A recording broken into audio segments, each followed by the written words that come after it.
ఎక్కడ లేని దరిద్రాలు మొత్తం మన ఇండియాలోనే వినాల్సి వస్తుంది. నేనైతే లాస్ట్ కి నువ్వు హిందువా అని అడిగి చంపే కాడ కూడా వచ్చినాం మనం.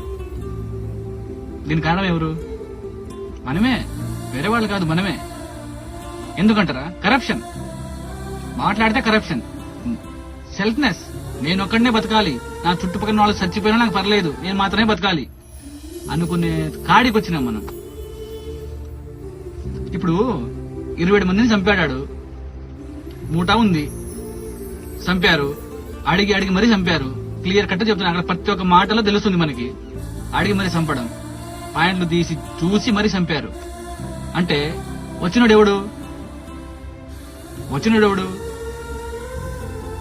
క్లియర్ కట్ గా చెప్తున్నాడు. ఇంకోటి మ్యాటర్ ఏంటంటే క్లియర్ కట్ చెప్తుండు, వెళ్ళి మోదీని చెప్పమని. అర్థమవుతుందా? అంటే ఏం చేయలేరు, ఏం పీకలేరు, మేము ఇట్లనే చెప్తాం, ఇట్లనే చంపుతాం.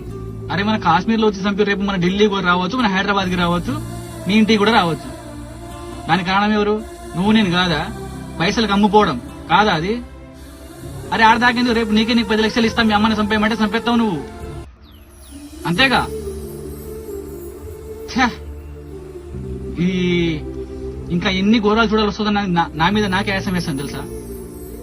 పక్కనూరు నుంచి రాడు, మనలో నుంచే వస్తాడు. వాళ్ళు మన పాకిస్తాన్ నుంచి వచ్చిర్రా మనకి చంపడానికి? ఏం మా గేట్లు లేవా? మేము లేవా ఆడ? మేము కాపులు కాస్తున్నాంగా. ఎక్కడి నుంచి వచ్చినాడు?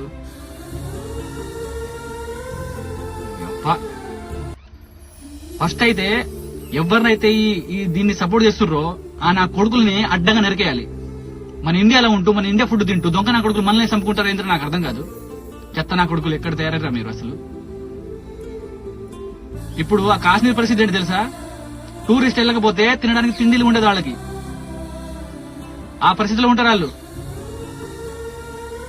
ఎలా చేయాలనిపించిందో మీకు అర్థం కాదు. వేరే వాడు రాడు కదా, మీ వాడే కదా వచ్చింది. నువ్వు సపోర్ట్ చేసిన వాడే కదా వచ్చింది ఆడికి. నువ్వు రమ్మంటేనే కదా వాడు వచ్చింది. ప్లాన్, పగ్గడ్బందీ ప్లాన్ అది.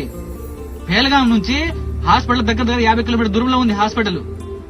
ఇక్కడ మనం ప్లాన్ చేస్తే, ఇక్కడ మనం చంపితే మనకు అడిగేవాడు ఉండడు, మనకు దిక్కు లేదు, అంత దూరంలో ఉంది అని చెప్పేసి పగడబంది ప్లాన్ తో చేసిన కుట్ర అది. పరాయి దేశం నుంచి వచ్చి మన ఇండియాలో తిరిగి చూసి చెయ్యడు, మనలో ఉండి మనమే సపోర్ట్ చేస్తాం వాళ్ళని. సిగ్గులేని బతుకులు మనకి తెలుసా? ఘోరం కోపం వస్తుంది నాకైతే.